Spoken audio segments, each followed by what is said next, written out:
버튼이 있는데 뭐 버튼 눌러서 알려줄 거예요. 네, 발표를 시작하겠습니다. 네, 오늘 소개할 거는 SQL 맵이라는 이미 검증된 SQL 인젝션 자동화 도구를 파이썬의 서브 프로세스 모듈로 감싸서 구동시키는 도구입니다. 핵심은 이 도구가 실행되는 순서인데요. 저희는 항상 5단계를 이 순서대로 진행합니다. 첫째, 인젝션 포인트 확인. 둘째, 데이터베이스 목록 조회. 셋째, 테이블 목록 조회. 넷째, 컬럼 목록 조회. 다섯 번째, 데이터 덤프. 이 순서는 임의로 정한 게 아니라 블라인드 SQL 인젝션이라는 기법의 특성 때문에 필연적으로 이렇게 될 수밖에 없습니다.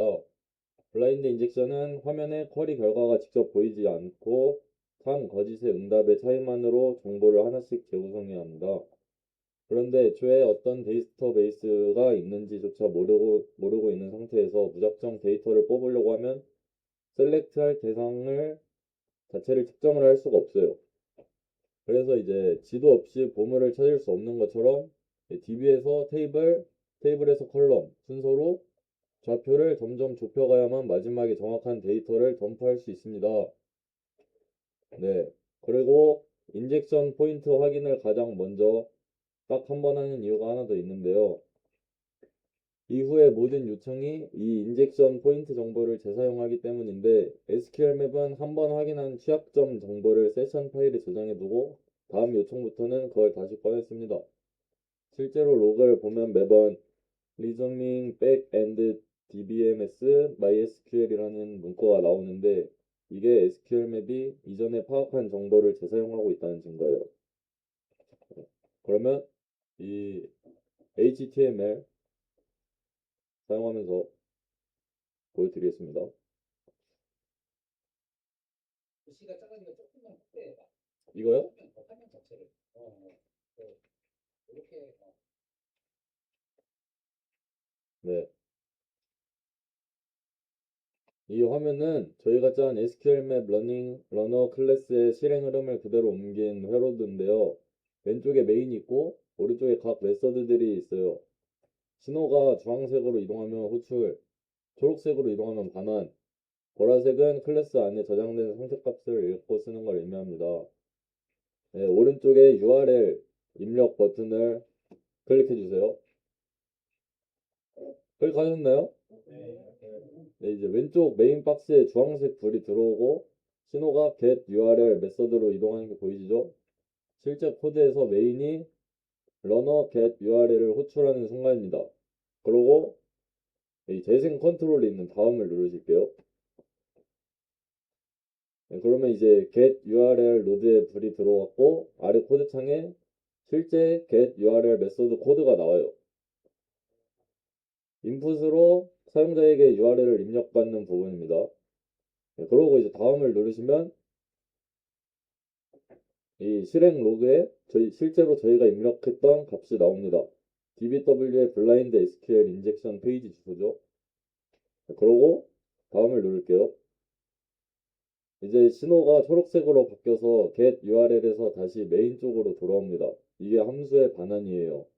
그리고 또 다음을 누르면 이제 마지막으로 메인이 그 반환 값을 URL이라는 변수에 담는 게 로그로 확인이 됩니다.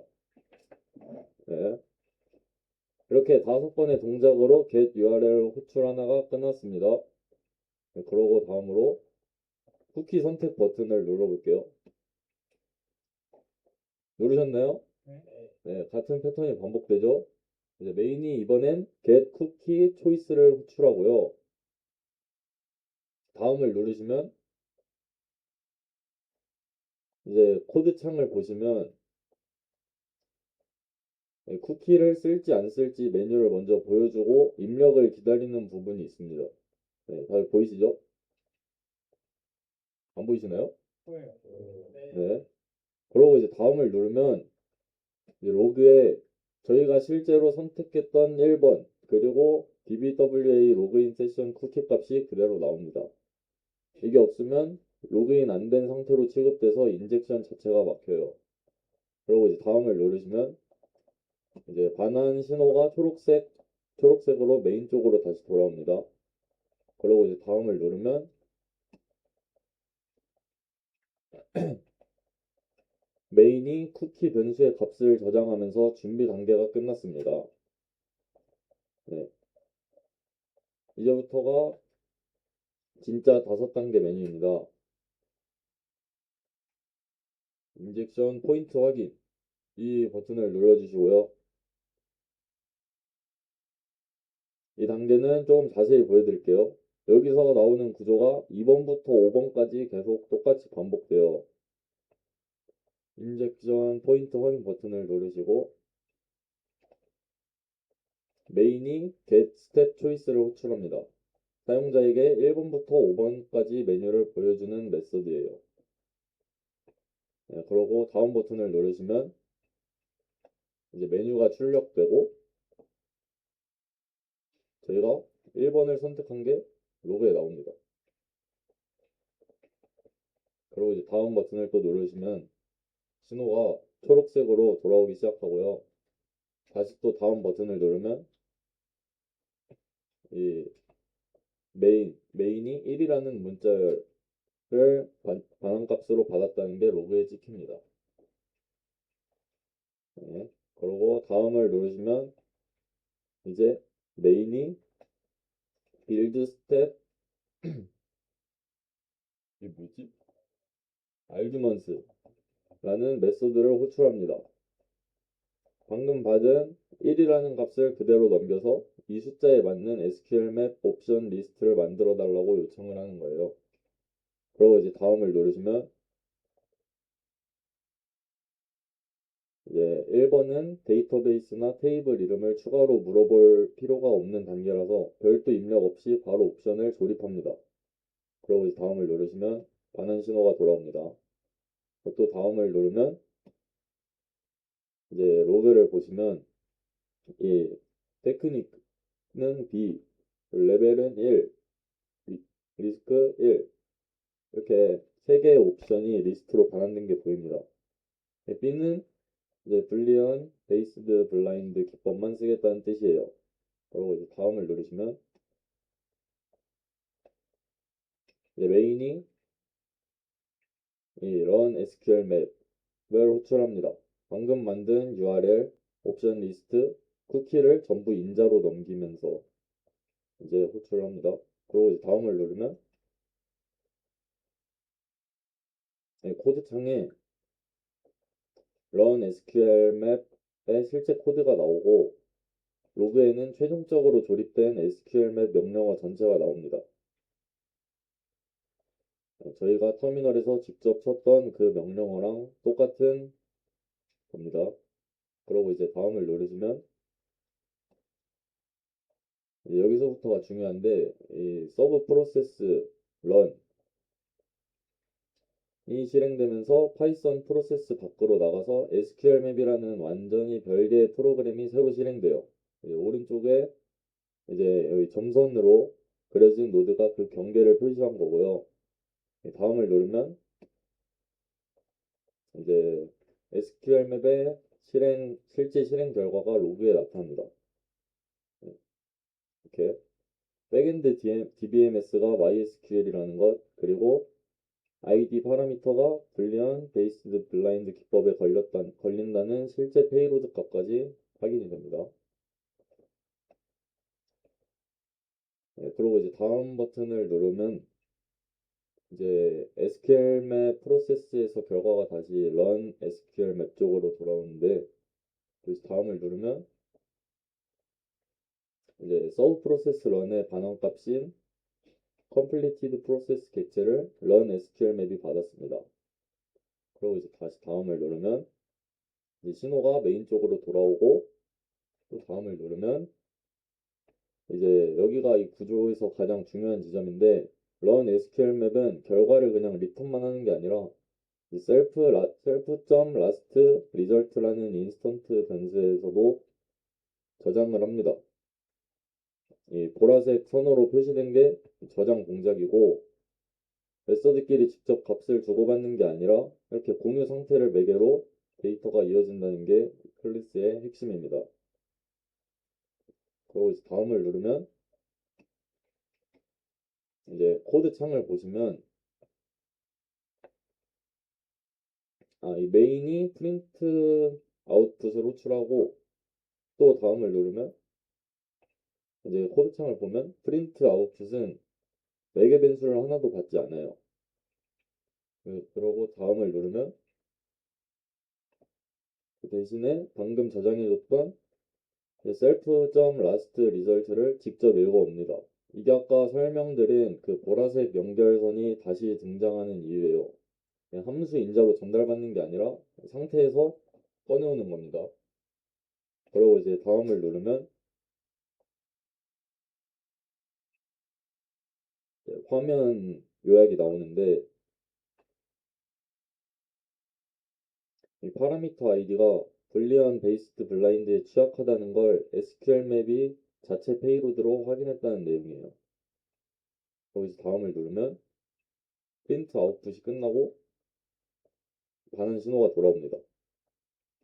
또 다음을 누르면 프린트 아웃풋은 따로 리턴하는 값이 없어서 콘솔에 출력만 하고 끝나는 함수라는 걸 로그로 확인할 수 있습니다. 그리고 다음을 누르면 이제 마지막으로 이제 회색 점선을 따라서 이제 신호가 다시 메뉴 선택 지점으로 돌아갑니다. 실제 코드의 while true 반복문이 여기 되는데요. 이 한 사이클이 바로 이제 1번 메뉴 하나를 실행한 전체 과정이고요. 이제 지금 보신 이 구조, 메인이 메서드들을 순서대로 호출하고 run SQL 맵 결과가 last result에 저장이 됐다가 print 아웃풋이 그걸 읽어서 출력하는 흐름. 이게 이제 2번부터 5번까지 옵션만 바뀐 채로 계속 동일하게 반복됩니다. 그래서 이제부터는 자동 재생으로 넘기면서 각 단계에서 어떤 데이터가 나왔는지 결과 위주로 보여드릴게요. 메뉴에서 데이터베이스 목록 2번 이걸 눌러주실게요. 그리고 이 자동 재생 버튼 이거를 이제 눌러보시면 자동으로 재생이 되고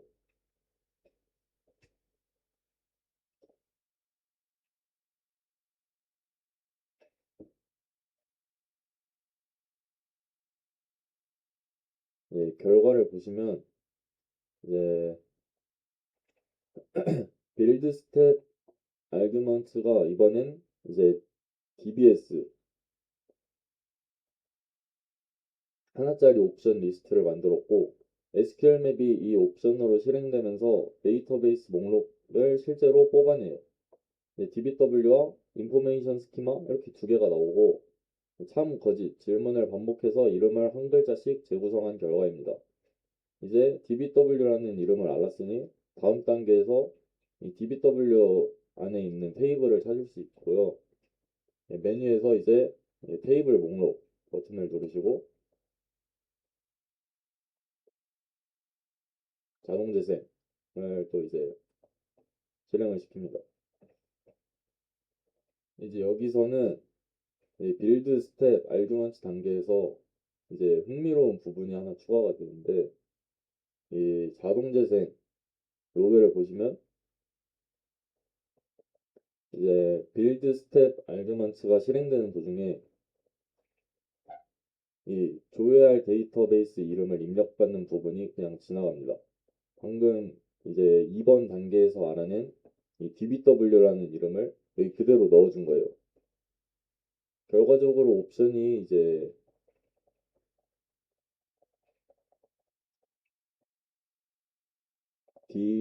DBWA 테이블로 조립이 됐고 SQL 맵이 DBW 데이터베이스 안에 테이블 4개 액세스 로그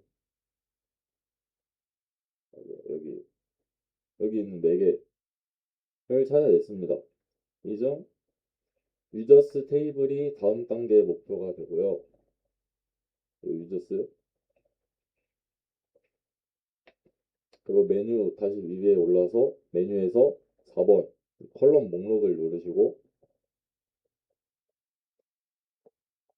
이번에는 여기서는 데이터베이스 이름과 테이블 이름 두 개를 함께 입력합니다. 자동 재생을 누르시면 이제 자동 재생이 진행되는 동안 DBW와 유저스라는 이름이 빌드 스텝 알규먼트 단계에 들어가시는 걸 볼 수가 있어요.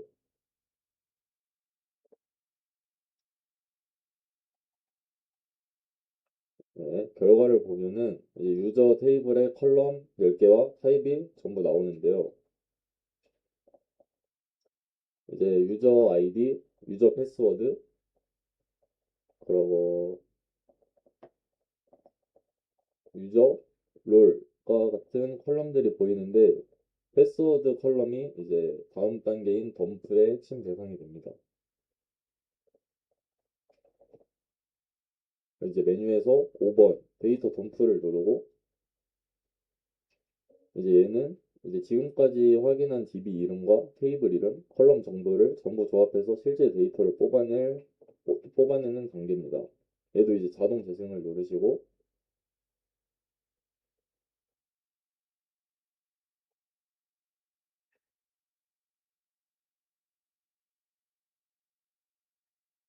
이제 결과를 보시면